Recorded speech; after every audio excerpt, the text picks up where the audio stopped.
Hello. Hello, good morning. Ito may kami check up na Innova, Toyota Innova. Ayan. Pre-insure na to. Pero bumababa siya, ayan. So wala namang makitang leak dito sa labas niya.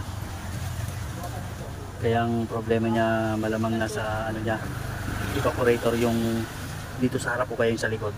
So yun muna ang i-check para may schedule to kung kailan. Ayan.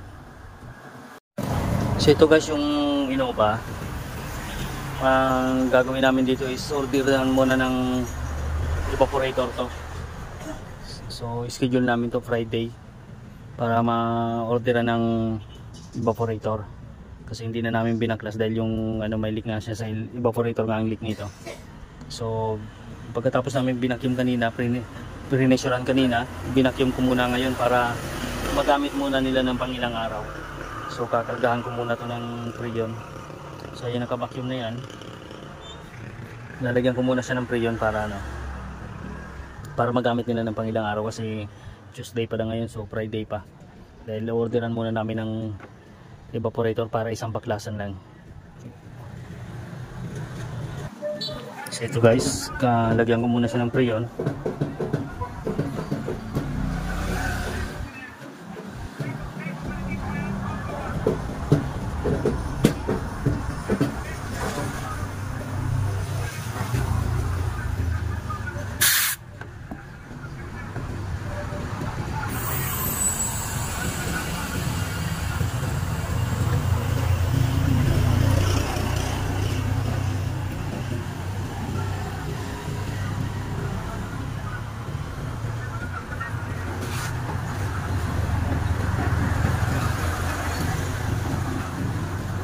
So start natin para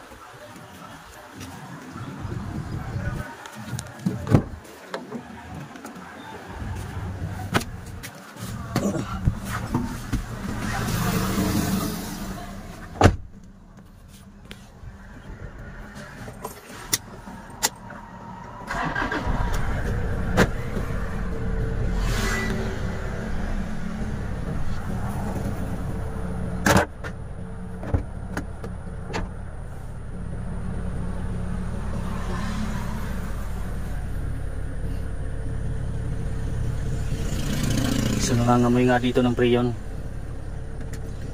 So ibig sabihin maano talaga yung nito.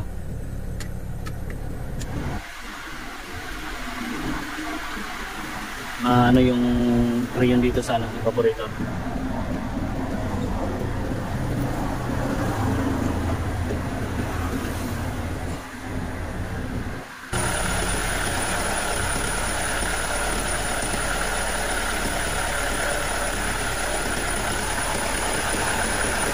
Ayan guys, kargaan lang muna natin siya. Kumplituhin ko lang yung preyon niya.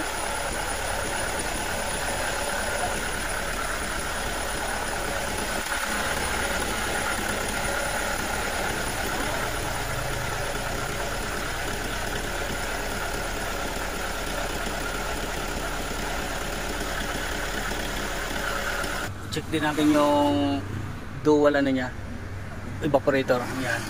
I-hide din natin to para habang nagkakarga ng preyon.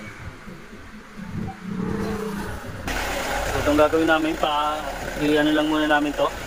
Kakargahan lang muna namin siya ng preyon para magamit ng ilang araw. Kasi baklas yung evaporator nito, pati dashboard babari na naman to.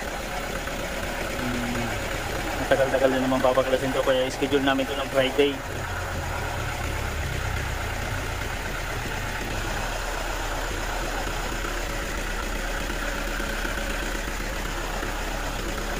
Okay na.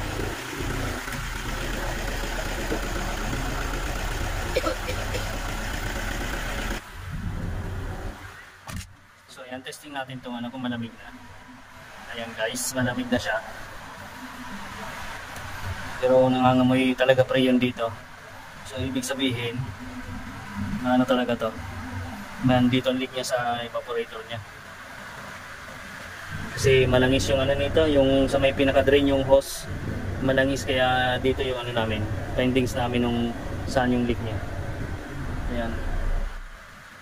Kumpletuhin ko lang ng karga para okay na to, malamig na siya. So yun guys, konti na lang para yan. Nag-return na dito yung lamig niya sa compressor. Tapos ayan yung ano niya, wala na yung gula niya.